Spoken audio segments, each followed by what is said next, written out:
For the high-achieving professional, the word self-care often triggers an immediate internal conflict. You have likely spent your career tying your sense of purpose and self-worth to what you can offer others.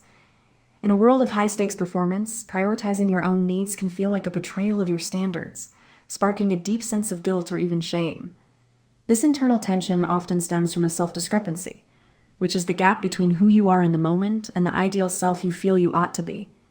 When you perceive yourself as falling short of that tireless ideal, the resulting anxiety can make self-care feel like a threat to your professional identity. This is especially true for those in leadership or caring roles who have internalized the narrative that their needs are secondary. However, we need to shift the focus away from whether an action is selfish and look instead at what happens to your capacity when restoration is ignored. The data suggests that neglecting self-care is not a sign of strength, but a path towards systematic erosion.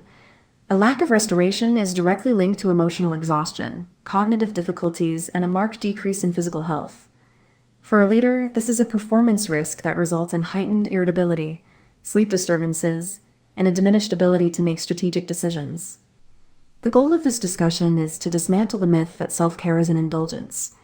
By exploring the biological and psychological benefits of sustainable restoration, we can reframe these practices as a biological imperative. Taking care of yourself is a way to honor your values and ensure your leadership remains a sustainable asset.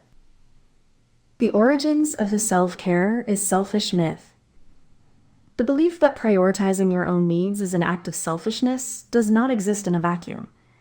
It is often the result of long-standing cultural narratives and personal conditioning that reward self-sacrifice while stigmatizing rest. For high-pressure leaders and those in service-oriented roles, these stories become so deeply embedded that they feel like absolute truths rather than social constructs. Cultural roots and the martyrdom narrative. In many professional environments, busyness is frequently equated with virtue. Workplace cultures, particularly within healthcare and leadership, can unintentionally stigmatize by viewing it as a sign of weakness or a lack of commitment. This creates an environment where professionals may feel judged for prioritizing their own sustainability, reinforcing a narrative that equates professional success with relentless self-sacrifice. When self-care is framed as something optional rather than essential, it solidifies a martyrdom narrative that undervalues personal well-being in favor of continuous output. The role of personal conditioning. For many high achievers, the tendency to devalue their own needs begins long before they enter the boardroom. Early family dynamics, such as parentification, can condition individuals to prioritize others at their own expense. Parentification occurs when a child is forced into adult caregiving roles prematurely, creating long-term patterns of self-sacrifice. These early roles often shape an adult's identity, leading to tendencies towards self-neglect and the belief that one's own requirements are secondary. This conditioning can result in lower self-esteem and a persistent sense that caring for oneself is an act of betrayal against those who depend on you. The cycle of internalization and depletion. Once these cultural and personal beliefs are internalized, they become significant barriers to resilience. Many individuals actively resist being kind to themselves because they have been taught that self-compassion is a form of indulgence or weakness. This internalization creates a self-sustaining cycle of depletion. By consistently fulfilling the needs of others while ignoring their own, leaders face increased risks of emotional exhaustion and chronic stress. This internalized caregiver identity forces a choice between professional impact and personal health, often leading to burnout because the system is operating without a plan for restoration. The brain on self-care, cognitive and emotional functioning. To understand why self-care is a biological necessity for high-pressure leaders, it is essential to look at the neuroscience of rest and regulation. Chronic stress does not just feel overwhelming. It actively disrupts the brain circuits responsible for executive function and emotional control. This biological wear and tear, particularly in the prefrontal cortex, impairs working memory, attention, and decision-making, which are the very components of cognitive control that self-care practices seek to protect and restore. When a leader operates in a state of constant demand without restoration, they experience what researchers call allostatic load. This model describes the cumulative wear and tear on the brain and body caused by the repeated activation of stress systems, such as the chronic release of cortisol. Over time, this activation leads to HPA axis dysregulation and flattened cortisol curves, which manifest as burnout. One of the most common professional symptoms of this process is burnout-related brain fog, a measurable cognitive decline characterized by slower information processing, diminished memory, and an increased amount of effort required to maintain standard performance levels. Effectively, a brain under high allostatic load is a brain with a diminished capacity for high-level leadership. The prefrontal cortex acts as the command center for executive self-regulation, mediating the relationship between perceived stress and your quality of life. Because emotion regulation and executive function share overlapping neural substrates in this part of the brain, enhancements in emotional control through self-care activities like mindfulness or relaxation are directly linked with better cognitive performance.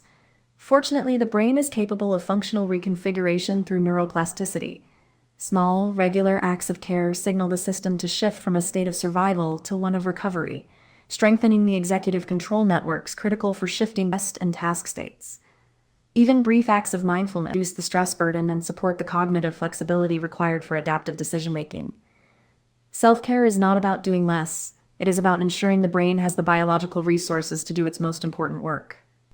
The nervous system needs safety. Self-care is a biological imperative.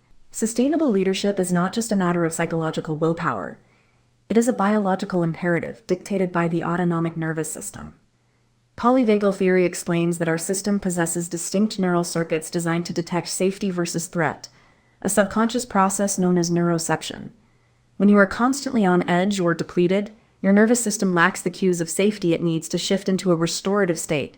Instead, defensive pathways supporting fight, flight, or freeze responses dominate, keeping your body in a persistent survival mode. When these safety signals are absent, the ventral vagal complex, which is the system responsible for relaxation and social connectivity, disengages. This leaves the sympathetic nervous system to drive stress and shutdown responses. This is why self-care practices like basic rest, intentional breathwork, and even physical touch are so critical. Because they act as physiological signals of safety to a system that believes it is under attack. Slow, deep breathing directly increases parasympathetic activity, specifically vagal tone, which reduces the physiological markers of stress. By increasing your heart rate variability through these practices, you provide the nervous system with the biological evidence it needs to downregulate. The shift supports better emotional control and self-regulation, allowing you to move from a state of survival back into a state of pro-social leadership and adaptive decision-making. The long-term cost of failing to provide these downregulation signals is severe. Living in a chronic state of fight or flight leads to a sustained elevation of stress hormones like cortisol, which dysregulates immune function and triggers inflammation throughout the body. Without intentional restoration, this persistent activation is linked to serious health outcomes, including heart disease, impaired memory, and significant cognitive focus issues. Furthermore, chronic stress-induced cortisol disruption contributes to neuroinflammation, increasing the long-term risk for mood dysfunction and neurodegenerative disorders. To lead effectively, you must understand that the nervous system cannot sustain high-level performance while it is trapped in survival mode. Safety is the foundation of resilience. Self-care isn't just about you, how it impacts your relationships and leadership. The impact of your self-care extends far beyond your personal well-being. It serves as the invisible foundation of your professional and relational effectiveness. There is a profound link between your ability to monitor and adjust your own emotional responses and your capacity for constructive social functioning. When you possess the tools to regulate your internal state, you are better equipped to navigate interpersonal conflicts and respond thoughtfully to the emotional cues of your partners, colleagues, or employees. In fact, the process of interpersonal emotion regulation, where you collaboratively seek and give support, is a social necessity that strengthens relational bonds and fosters mutual resilience. Conversely, when leaders and caregivers neglect their own restoration, the resulting depletion can cause unintentional harm. Leaders experiencing burnout often show a decline in empathic concern and an increase in physiological stress, which directly undermines their ability to remain present and supportive. This creates a systemic problem, because a leader who neglects their own health is statistically less likely to provide adequate care and support to their staff. Chronic stress effectively creates deficits in emotional intelligence and self-regulation, impairing your capacity to remain socially attuned and responsive to the needs of your organization.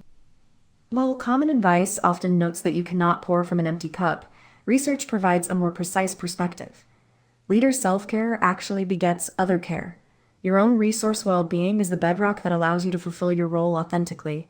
By practicing mindful self-care and self-compassion, you develop the cognitive restructuring capabilities needed to reframe challenges and maintain presence for others, even during crisis. Filling your own cup in this way enables better co-regulation with those around you, as empathetic leaders are proven to enhance team engagement, inclusion, and overall organizational effectiveness. Flipping the script on the selfishness myth reveals that prioritizing yourself is actually a high-impact strategy for supporting others. Leader self-care relates directly to improved staff care behaviors and indirectly to better health outcomes for the entire team.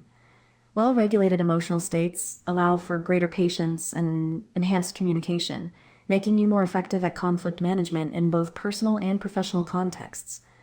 Ultimately, the empathy and emotional intelligence required for superior leadership are skills sharpened through self-awareness and self-regulation. Caring for yourself is the most strategic way to enhance your ability to care for the people you lead. Challenge guilt. Redefining self-care as responsibility. Redefining self-care requires a direct confrontation with the guilt that often prevents high achievers from prioritizing their own needs. In psychological research, guilt is conceptualized as a self-conscious moral emotion that arises when an individual perceives they have violated a social or moral standard. Unlike shame, which involves a global negative evaluation of the self, guilt is typically a reaction to a specific behavior and can motivate reparative action. For many leaders, guilt takes on complex forms, such as omnipotent responsibility guilt, where one feels an exaggerated sense of responsibility for the well-being of everyone else, or separation guilt, where the act of focusing on oneself feels like disloyalty to the team. Recognizing that these feelings often stem from complex contextual factors rather than actual moral wrongdoing is the first step in breaking the cycle of self-neglect, disloyalty to the team. Recognizing that these feelings often stem from complex contextual factors rather than actual moral wrongdoing is the first step in breaking the cycle of self-contraction. One of the most effective ways to challenge these internalized beliefs is through structured self-reflection. Using guided introspective questions can increase self-awareness and support emotional regulation, allowing you to move beyond an autopilot reaction of guilt and clarify your underlying feelings. You might consider exploring the origins of your beliefs by asking yourself where you learned that caring for yourself was an act of selfishness. Reflecting on who ultimately benefits when you neglect your own needs can uncover cognitive distortions and patterns that keep you depleted. These reflective practices are aligned with proven techniques that enhance insight and reduce maladaptive beliefs, helping you to evaluate whether your guilt is constructive or simply a relic of past conditioning. By understanding the mechanics of these emotions, you can begin to reposition self-care as an act of integrity and accountability. Guilt is linked to prosocial behavior and acts as a motivator to align actions with personal values. It can be reframed as a tool for growth. Rather than viewing guilt as a final judgment, consider it information that signals a need for behavior that is more aligned with your long-term standards of leadership. Guilt has a constructive motivational function that supports relationship repair and personal development. When you reframe your commitment to self-care as an opportunity for balanced responsibility, you ensure that your actions remain consistent with your role as a sustainable leader. Taking care of yourself is not a deviation from your duties. It is how you maintain the integrity of your professional and personal commitments. Building self-care identity, not just your calendar. For high achievers, self-care is often treated as a chore to be managed within an already overflowing schedule. However, the most sustainable way to maintain resilience is to integrate restoration into your self-concept, rather than just your calendar. Identity dictates behavior across contexts. When you identify strongly with a specific value, you are far more likely to engage in the actions that support it. Self-care is an external task. It remains an optional item that is easily deprioritized when pressure mounts.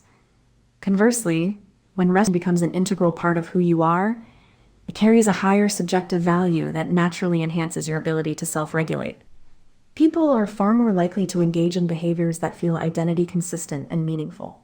Shifting your internal narrative to a simple affirmation like, "I am someone who listens to my needs," changes how you interact with your workload. Activating this self-identity through subtle internal cues increases immediate engagement in goal-relevant behaviors. Individuals with strong associations between their identity and their well-being demonstrate higher levels of self-efficacy and this shift ensures that self-care practices become a reliable part of your professional character rather than isolated events. To make this transition practical, focus on small, identity-based commitments rather than grand, rigid routines.